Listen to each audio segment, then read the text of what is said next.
This is your math gal, Julie Harland. Please visit my website at yourmathgal.com, where all of my videos are organized by topic. This is video 18 in our series of solving equations with decimals. So we're going to solve this problem, and I've been showing two different ways to do it. One way is simply keeping all the decimals as they are, not worrying about them, but being careful when you do your arithmetic with them. And the other is to multiply both sides by something to eliminate decimals in the first step. So the first way I'm going to do it is going to be working with the decimals, and the second way will eliminate the decimals in step one. All right, so how would you solve this equation if there were no decimals? You would do your distributive property first. So let's start with that. We have 1.1x plus 60. And then we're going to distribute our 0.7. So we have 0.7 times x. That's 0.7x. And then 0.7 times 100 means you're going to move the decimal 2 to the right. That gives you 70. All right, now we're going to get the variables on one side, constants on the other, and we've got to make sure we line up decimals anytime we're adding or subtracting decimals. So let's put the decimals on the left. So I'll subtract 0.7x from both sides. And that means I want to subtract 60 so that the constants are on the right side of the equation. So over on the left, what do we have? 1.1x minus 0.7x is 0.4x. And on the right, I just have 70 minus 60, which is 10. Okay, last step. And of course, you could solve this a bunch of different ways too. When you have 0.4x, you could write that as 4/10 x and do it that way, or write it as 2/5 x. You can multiply both sides by 10. And, in fact, I'm going to do it that way. What about if I just take and multiply both sides by 10, then I don't have a decimal on the left? That would give me 4x equals 100.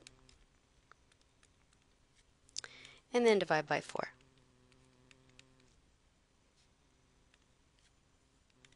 There's so many variations to getting this answer.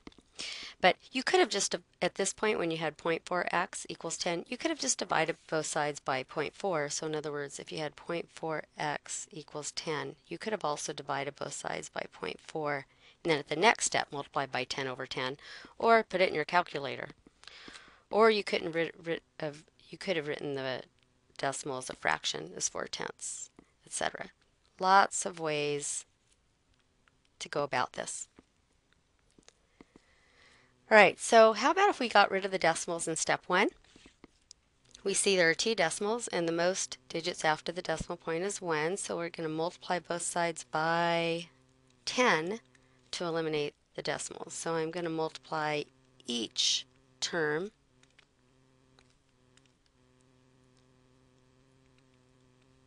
by 10. Now, you have to be careful over here. It's really just 10 times the 0.7 times the x plus 100. You don't distribute that 10. You're going to just multiply the right-hand side. So all I'm showing is that I'm multiplying this right-hand side times 10.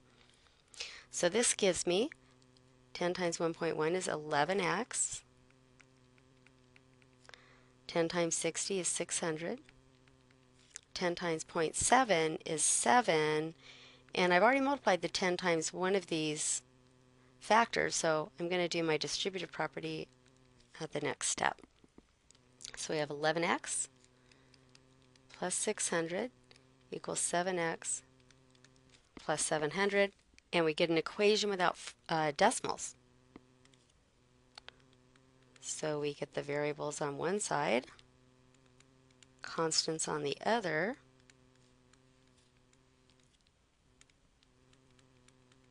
to get 4x equals 100, and when we divide by 4, we get 25.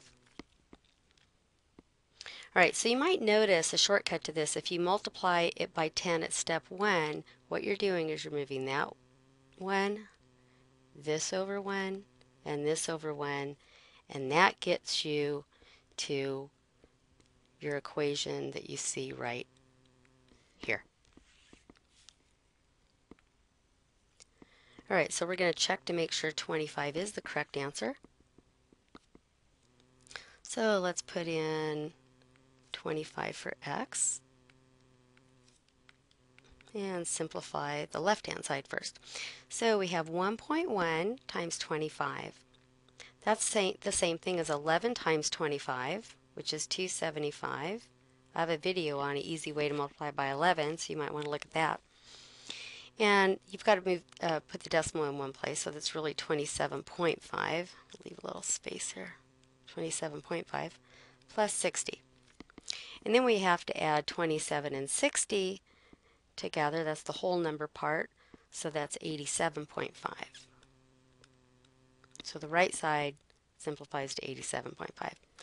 All right, now let's plug in 25 for x and do order of operations. 25 plus 100 is 125. Now that you might not be able to do in your head, but you could do a little scratch work to figure that out. So let's see, 125 times 7 is 35, carry the 3, 14, 15, 16, 17, carry the 1, 875. So it's 875, but then you have to move the decimal in one place for that 0.7. So it does check. So this is the correct answer.